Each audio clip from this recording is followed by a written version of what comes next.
Hi everybody. Sorry I'm late on this. This is going to be my first of a weekly feature on rock and roll. I'm going to discuss different topics every week. Today I just figured I'd give a brief history of rock and roll, go over all the different types of rock and roll, when they were popular, and some of the popular artists from these periods. So anyway, let's begin.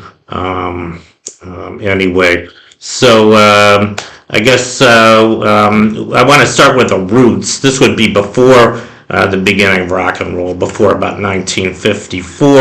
Rock and roll has its roots in, I guess, two different types of music: rhythm and blues, which is more commonly known as R&B, later became soul and funk. But it was really just called R&B, and some of the original R&B artists, I guess before rock and roll, were Muddy Waters, Huey Smith, and Fats Domino. And it also had its roots in country music, and some big country artists from this era included Johnny Cash and Waylon Jennings. And the home of R&B, I think, was Memphis, Tennessee, and the home of country was Nashville, Tennessee. And since they were both very close to each other, it was kind of natural that eventually, at some point, these two types of music would fuse. And I think it also, became rock and roll kind of found its niche in the young generation, teens and preteens, I'd say, in the mid 50s, who kind of discovered both of these types of music, and then they kind of got merged into one, which became rock and roll.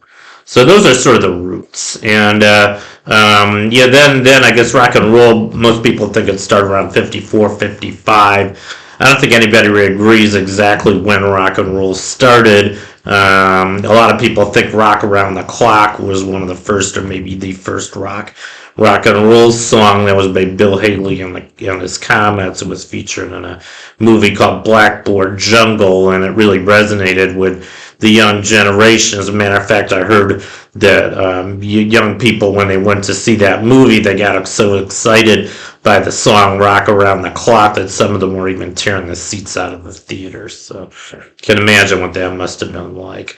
But what some of the earliest type of rock and roll was called rockabilly. This was around, I guess, from the latter half of the 50s, 55 to 59. And I think most people can agree that the people I listed here are some of the pioneers of rock and roll. Chuck Berry, definitely. He was kind of a blues R&B musician, but he kind of developed what became known as rock and roll. So did Little Richard. Those are both black artists. Rock and roll kind of started as black music, but then later, it got very popular on white audience as well. So there were some white rock and roll artists that started out early on. I think the best known is Elvis Presley. He was so famous he became known as the king of rock and roll, one of the greatest rock and roll artists of all time. And another one who was pretty great, not anywhere nearly the caliber of Elvis, but Buddy Holly. He was another white artist who was very popular in the late 50s. Unfortunately, he died in a tragic plane crash in 1959 that killed not only him, but a couple other pretty great artists, including Ritchie Valens and the Big Bopper. So anyway, that was kind of the beginning of rock and roll. And then shortly after that, you got what was called doo-wop. And I'd say doo-wop was even going on at the beginning of rock and roll, but it continued through the early 60s. And a lot of people think that rock and roll went downhill in the early 60s. I kind of agree. In a lot of ways it did. I mean, some people think that the plane crash that killed Buddy Holly and the other two artists was kind of, in a way, almost like the death of at least early rock and roll. What happened was, I guess in the early 60s, you started getting more kind of mainstream artists. It became a lot more commercial, and there was also a lot of kind of just commercial exploitation. There was something called payola where the radio stations were I guess record companies were bribing radio stations to play certain records by certain artists to try to promote them. That became illegal in 1960, but I think a number of record companies still did it afterwards, and a lot of these artists, I mean, they were very popular at the time, but I don't think they were as good as the ones from the late 50s, and it was more kind of watered down. I'd say rock and roll became more watered down in the early 60s.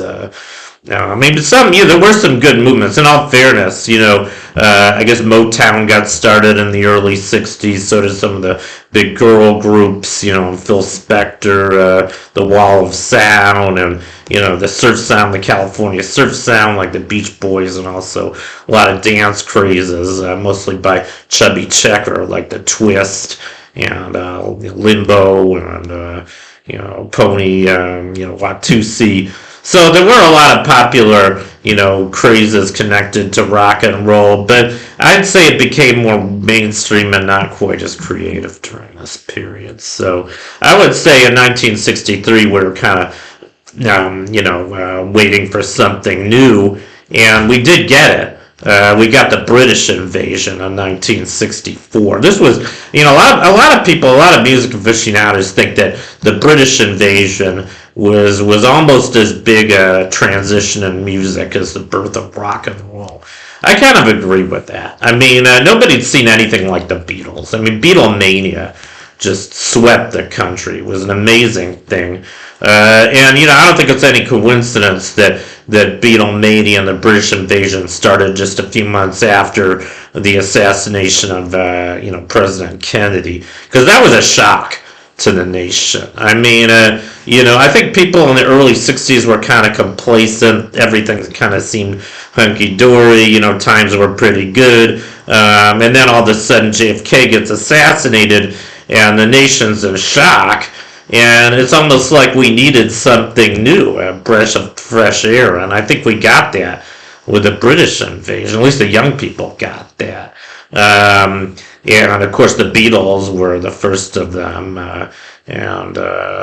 later they were followed by a number of other big British groups like the Rolling Stones. I guess they were the two biggest ones, but then there were some other big ones shortly afterwards, like Herman's Hermits and the Kinks and the Hollies and the Who, and several others. I mean, Britain just made its mark on rock and roll. Nobody expected that before. I mean, before 1964, I'd say rock and roll was basically an American phenomenon. But all of a sudden, it got kind of a new resurgence, coming out of England. I mean, so that was the first thing that kind of happened in the mid-60s. And not only with music, but I'd say with society in general. The mid-60s really was a very revolutionary and turbulent period. This is what most people think of as the beginning of the 60s. I think the early 60s, people tend to think of that almost like part of the 50s. But anyway, the British invasion led to a lot of other big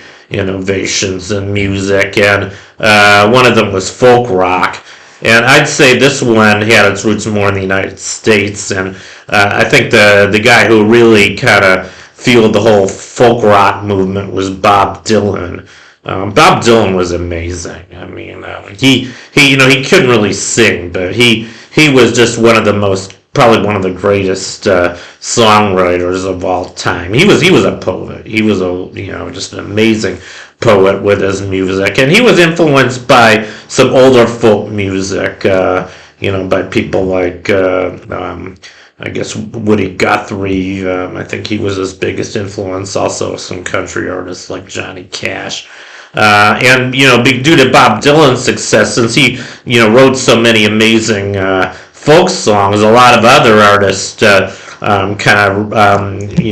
covered a lot of his songs. I guess the biggest one was the Byrds. They covered 2 or 3 big Bob Dylan songs. The biggest one was Mr. Tambourine Man.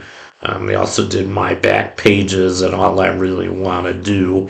And I think one of the other really great folk rock groups was Simon and Garfunkel. They were a duo from New York City, and they were actually around in the 50s. I mean, they were friends. They were friends in high school, and, they kind of were interested in rock and roll in the 50s, but they weren't really big in the 50s. They were known as Tom and Jerry.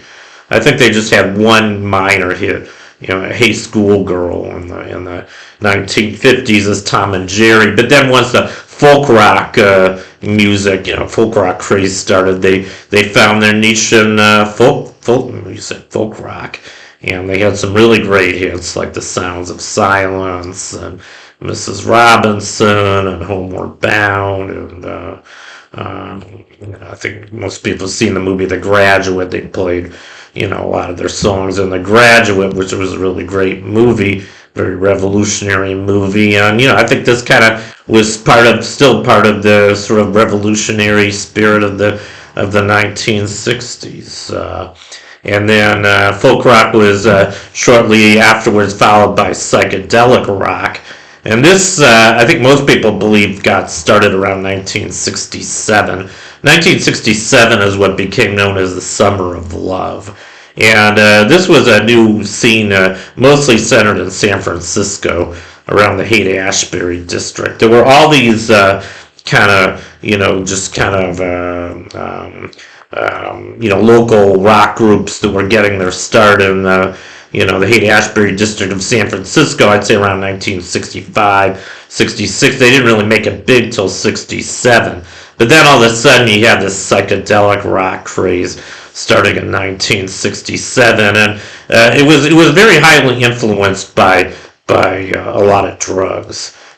People were already using a lot of marijuana. I'd say starting in the 50s. It wasn't really big in the 50s and early 60s, but the Beatles and a lot of the folk rock groups were using marijuana starting, I think, in the mid 60s, and that continued with psychedelic rock. But not only were they using marijuana, they used a lot harder drugs too, mostly LSD.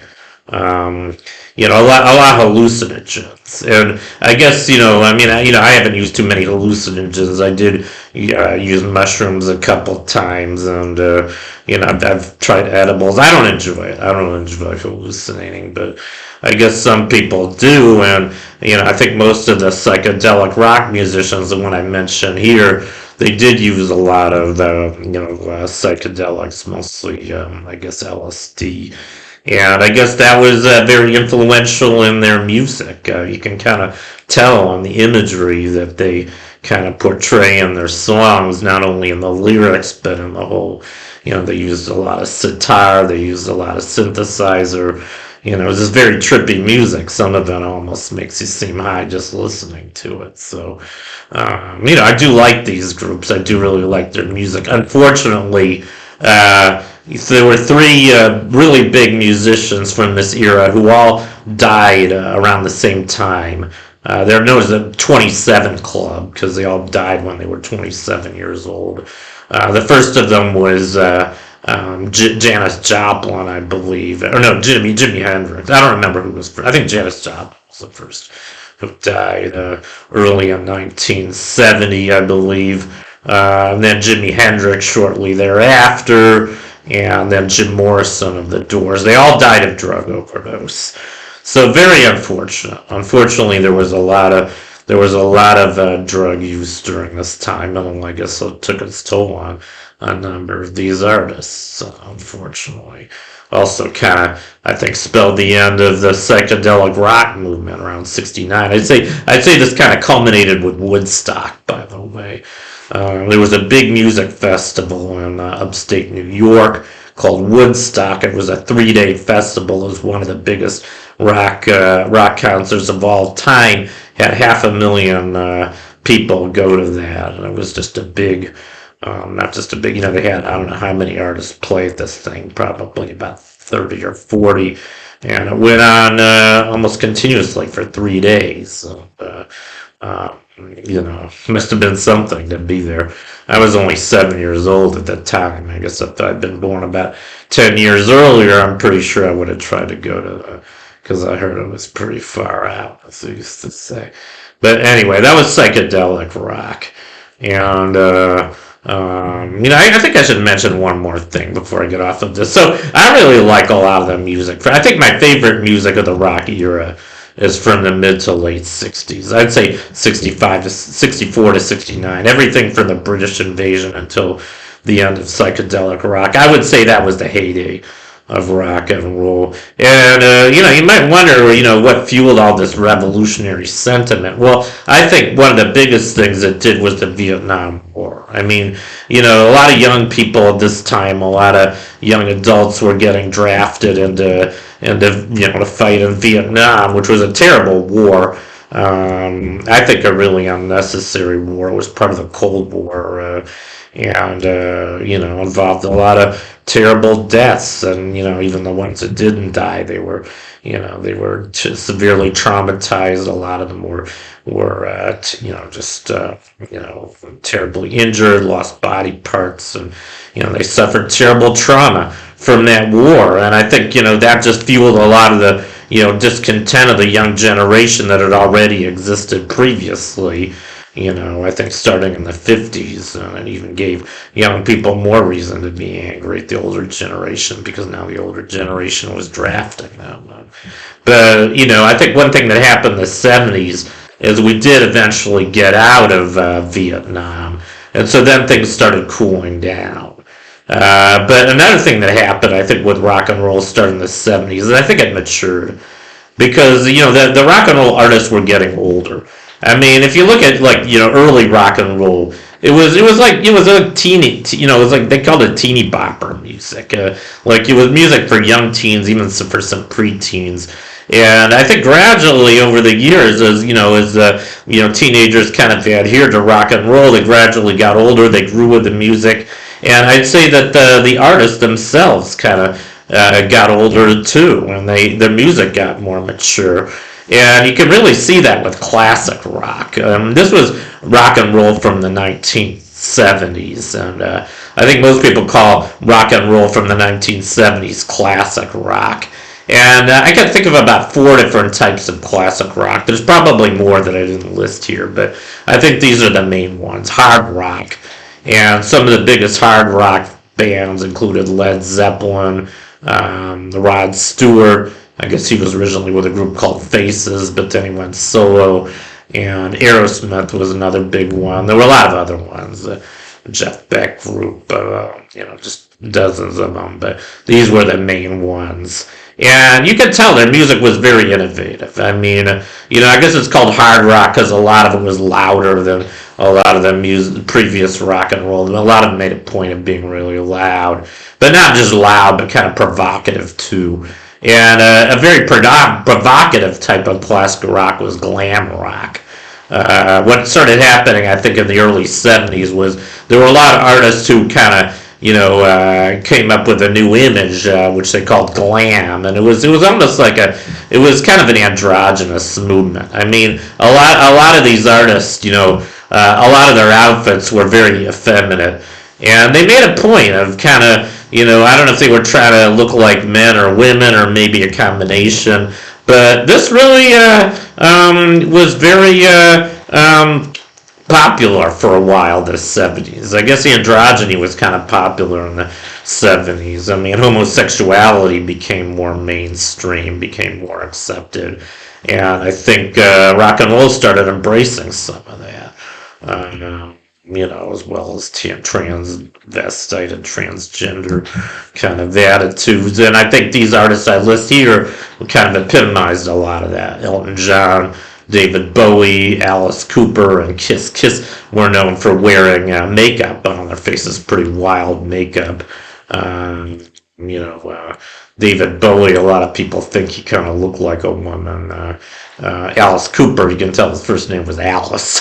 Took the name of a woman. So you kind of get the idea with that. And then so closely related glam rock, I'd say, was heavy metal. And I list some big heavy metal artists of the, I think this went on through the 80s, actually, but it kind of started in the late 70s.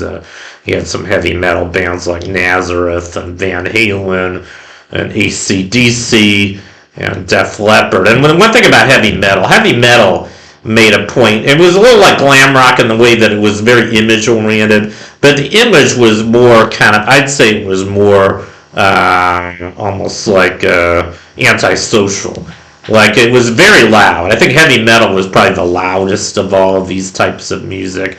Probably the loudest kind of music that we'd had so far. And maybe I should have mentioned Spinal Tap. They were they weren't a real band, but there was a movie that came out, a hilarious movie in 1984 called This Is Spinal Tap, which poked fun at heavy metal because the band and the movie was a fake band called Spinal Tap that kind of had a lot of the worst traits of all these heavy metal bands. But I actually like some heavy metal. I mean, I'm not a big heavy metal fan, but I'd say of all the ones I listed here, I think Van Halen is probably my favorite. They did have some good songs, although David Lee Roth was pretty obnoxious. He had a huge ego. But anyway, and then the one of all these I like the least is punk rock. I never got into punk rock. I never understood it. I mean, it started in England. I guess things were pretty bad in England. Punk rock is probably the most antisocial type of music that I know of, just about.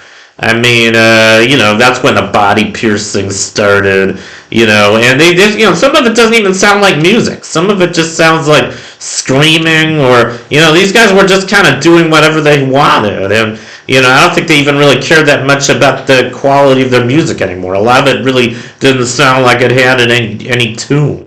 And I remember, I was a teenager when punk rock came out in the late 70s. And, my sister liked a lot of punk rock. But I hated it. I mean, especially the Sex Pistols. I mean, the Sex Pistols were just very messed up. I mean, they had members like Sid Vicious. He ended up killing his girlfriend. I mean, just the names were horrible. And then there was Johnny Rotten. I think he was also with the Sex Pistols. I mean, they had names that were meant to turn everybody off. But some of the ones I didn't mind so much, I do kind of like the Clash. I don't know why. I mean, they had some, they were probably the most mainstream punk rock group. They had some top 40 hits. Very few punk rock groups had any top 40 hits. It was so out there that I guess, just regular rock and roll stations didn't even want to play their music. It was too far out for them even. Another kind of popular one was the Ramones. I do sort of like the Ramones. There's a very funny movie the Ramones made called Rock and Roll High School. Pretty hilarious. Almost like a spoof or an exaggeration of a lot of rock movies from the 50s and early 60s. But anyway, so that was punk rock. And I guess that finishes this. Well, no, it doesn't. The other thing that was really popular in the 70s, and I'm sure you guys all knew, is disco. And, disco was really, really popular for a while. I mean, it got its start, I'd say, in the mid-70s. I think one of the first disco groups was ABBA. ABBA actually was from Sweden, and I really like ABBA. I mean, ABBA's still popular today. I think they're the one that probably stood the test of time the best of all these. Maybe the Bee Gees too, I don't know. But ABBA had some great music, I think, even though I know a lot of people really hate ABBA. As a matter of fact, even Rolling Stones magazine hated ABBA. I read a book by the Rolling Stone. It was their history of rock and roll. Towards the end of the book, they mentioned ABBA, and they said they thought ABBA was one of the worst groups of all time. I completely disagree. I think ABBA was great, and they were incredibly successful. I even heard that at one point they were the second biggest corporation in Sweden. They were so successful. And they were pretty sexy too, at least the women were. And they were, they had that kind of glam image. That was one thing about disco. I think they kind of carried on the sort of glamorous image that came from glam rock, but it became a little more mainstream. One thing that was really popular in the 70s, I mentioned, like bell bottoms and, platform shoes, and you'd see a lot of that with a lot of these disco groups. I mentioned a few other ones here, Casey and the Sunshine Band. Some of this was sort of started from funk. I think funk kind of evolved. So soul, one branch of soul music turned into funk, which was kind of black music with a little bit of a dance beat, and that became disco, I'd say, a lot of it.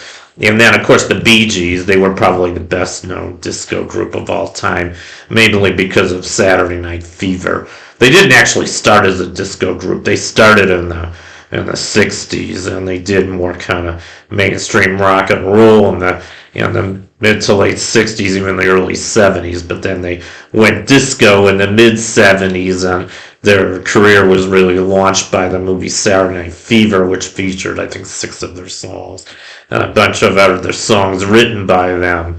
So the Bee Gees were just a sensation.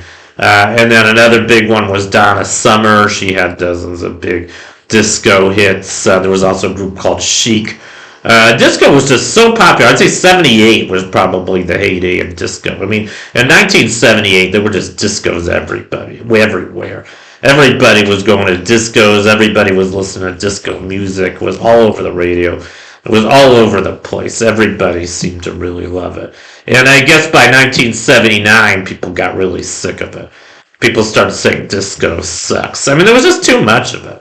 I think we just got so inundated with disco that it just led to kind of a reaction against it. And I'd say it pretty much died at the end of the 70s, 1979. I think it's probably a good thing it did, because I think we just OD'd on disco. It was good for a while, and every now and then I don't mind listening to a few disco songs, but, if you were there in the late 70s, you would know that you couldn't get away from disco. So I think that completes the 70s.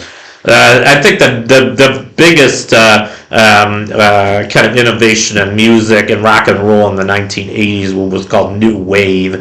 And I think of New Wave as sort of like watered down punk rock. I mean, I do really like a lot of New Wave. Even though I really hated punk rock, I do like a lot of New Wave bands. I'd say New Wave is actually music. And, it was kind of, maybe it was socially acceptable punk rock. Maybe that's a good way to think about it. They kind of brought it into the mainstream. And you got a lot of, it was kind of a new movement. And I think it kind of, got a lot of young people into this new form of music. It kind of started a new wave of fans too, because you got kind of a younger generation of rock and roll fans starting with New Wave. And some of the big New Wave bands, I list them here: Duran Duran, Culture Club, Cyndi Lauper, Devo, and the Talking Heads. And one thing that really, I think, launched New Wave into popularity was MTV.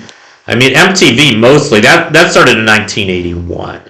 And most of the artists featured on MTV were New Wave bands or New Wave singers. And I think this kind of brought New Wave music into the mainstream. And I used to watch MTV a lot. Another great thing about MTV, it kind of added another dimension to music. It added, the visual aspect of video. So not only could you listen to music, but you could watch the video. Some of the videos were just the artist performing the song, but some of them were a lot more creative and innovative. And there was a lot of really good videos on MTV. Some of these bands almost kind of centered around video. I think the first couple of most of these did actually.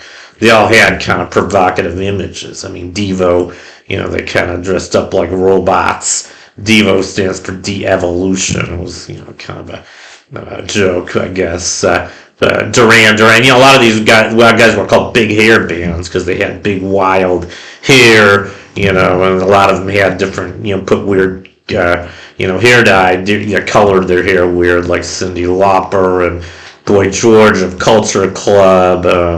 They were trying to look provocative, and their music was different too. So I do like a lot of New Wave. I think it kind of kept rock and roll alive and brought it to a new generation, I'd say. And then one thing that, I guess, that was early 80s mostly, but then in the late 80s, you had a lot of big charity concerts.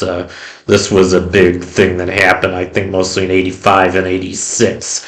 The first of these big ones was called Band Aid. This was in England. I'm not sure where in England, but it was a huge charity concert for the starving people in Ethiopia. There was a terrible famine in Ethiopia in the mid 80s.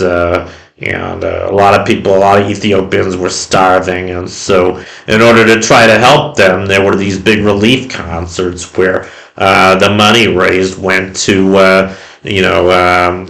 charity to help the starving people in Ethiopia. And I even participated in, Live Aid was the second one of these. This was in the United States. Actually, I think it was a United States and England. They had a split between, I forget where in the United States. I think it was New York City and also London. And I think one of the guys even went to both of them. Phil Collins of Genesis actually did part of the concert in London and part of it in New York City. I don't know how he managed that. But there were a lot of other really great artists that appeared at Live Aid, like Queen and David Bowie, and and then there was a song there was actually a one-time group called USA for Africa that recorded a song called We Are the World.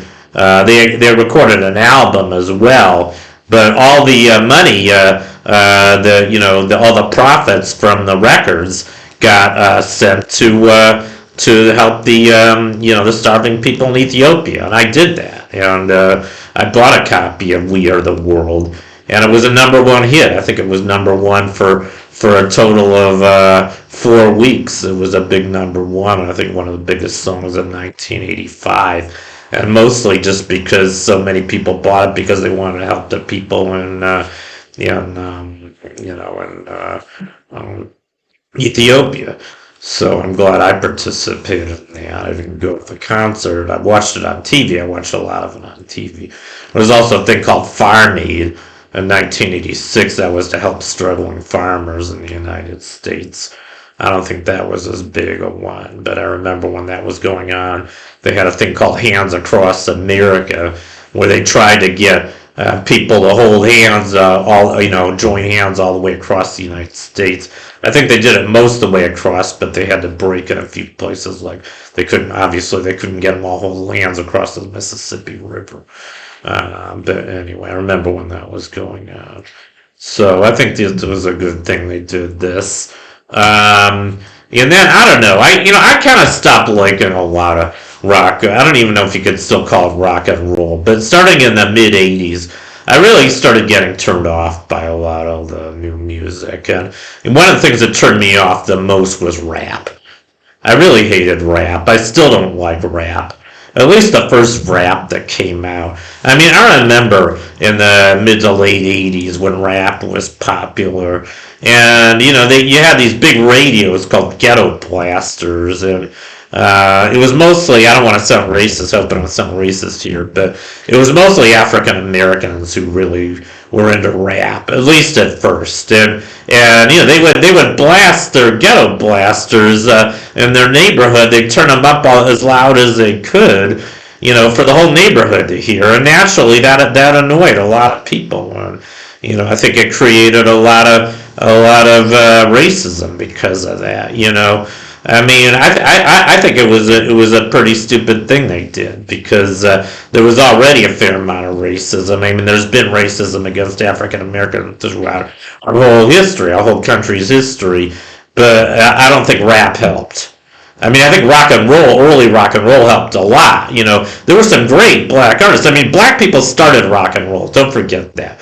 Rock and roll was pioneered by African Americans like Chuck Berry and Little Richard and Fats Domino, and they were part of the integration movement too. I mean, they helped integrate blacks and whites. Chuck Berry even did the duck walk across stage to try to bring the black and white people in the audience together. So I think they were really great. They did all that. I think rap kind of did the opposite. I think rap was mainly black music, and I don't know why it became so popular. Another thing I hated about rap was it didn't have any tune. It was just rap artists rapping. I mean, it was kind of like poetry, but it was just loud poetry. I guess it was kind of loud, rhyming poetry, and they had their own language, and I don't even know the language of rap. You got a lot of new expressions like homeboy, and I don't know. I don't even know the rap expressions, but I was never into it. And, I mean, in all fairness, you did get some white rap artists too, like Vanilla Ice. And then you got, I guess, Mexican rap. I mean, rap kind of became popular among other ethnic groups as well, but I just never liked it. I didn't care who was singing it because to me it didn't sound like music. There was no tune. I like music with tune. I like rock and roll with tune. My favorite rock and roll has a lot of tune. The Beatles were very tuneful. So was Elvis. So was all the early rock and roll artists had a lot of tune. I mean, maybe they were loud, maybe they're provocative, but at least I could say that their music was music. And, I can't really say that about rap still. And then rap evolved into hip hop, and I do like hip hop better than rap. I guess hip hop sounds a lot like rap. Parts of it sound like rap, but they mix some tune in. And I'd say hip hop, it isn't as angry as rap. Hip hop is more kind of dance music. And you hear it in a lot of dance clubs. And it's fun to dance to. And, so I list some of the biggest hip hop artists of the late 80s. Janet Jackson, she became very popular with hip hop. I didn't even mention Michael Jackson or the Jackson 5. I don't know exactly where they'd fit in. I guess they were more kind of mainstream pop. I didn't really put pop on my list. Maybe I should have. I would have put Michael Jackson on because he was the king of pop. But his sister Janet was also a very excellent, music artist, and she was known for her hip hop, and she did some pretty amazing choreography on stage, and I think so did these other artists, Salt and Pepper and Tone Loc. Tone Loc did a couple songs I kind of like. Wild Thing and Funky Cold Medina. They're kind of funny songs, I think. So that's hip hop. And another music I really don't like is grunge.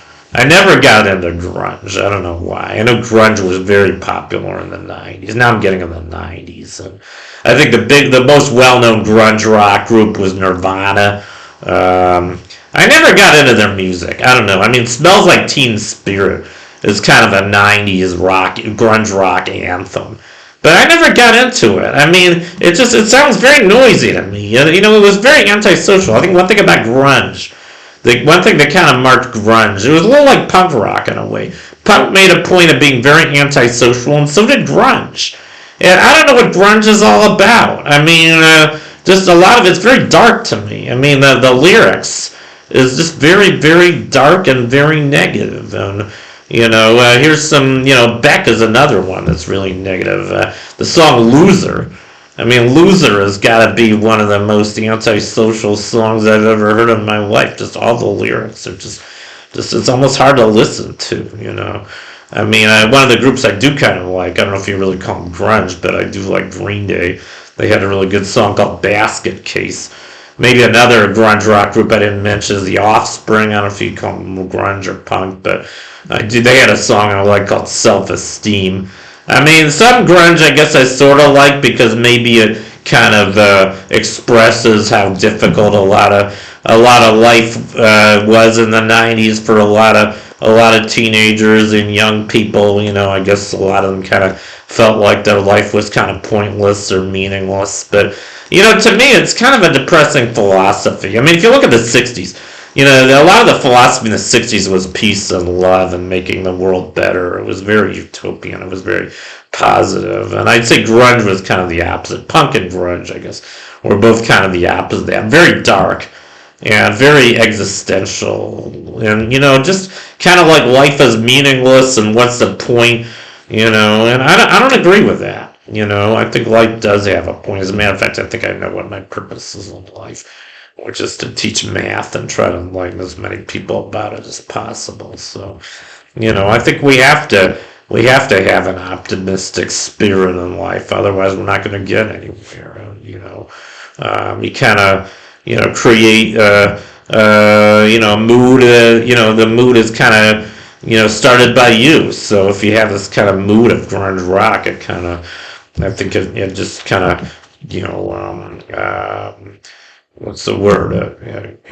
Emerges into society in a bad way. So I don't like grunge. Anyway, I guess that completes my video for today, the history of rock and roll. And I'm starting. I kind of stopped rock and roll in 1999. I don't know what you would call the music of this millennium. I don't really think of it as rock or rock and roll. Maybe it needs a new name. And I'm not even really all that familiar with music and this millennium. I haven't listened to that much of it. As a matter of fact, I don't even know all that much music from the 90s. My musical knowledge, most of it kind of terminates around 1990. But anyway, that's just kind of an overview of the history of rock and roll. I hope you enjoyed it. And I appreciate whatever feedback you guys might have. So please leave comments or ask questions or whatever you feel like. And anyway, thank you for watching. Long live rock, and I'll see you guys next time. Bye.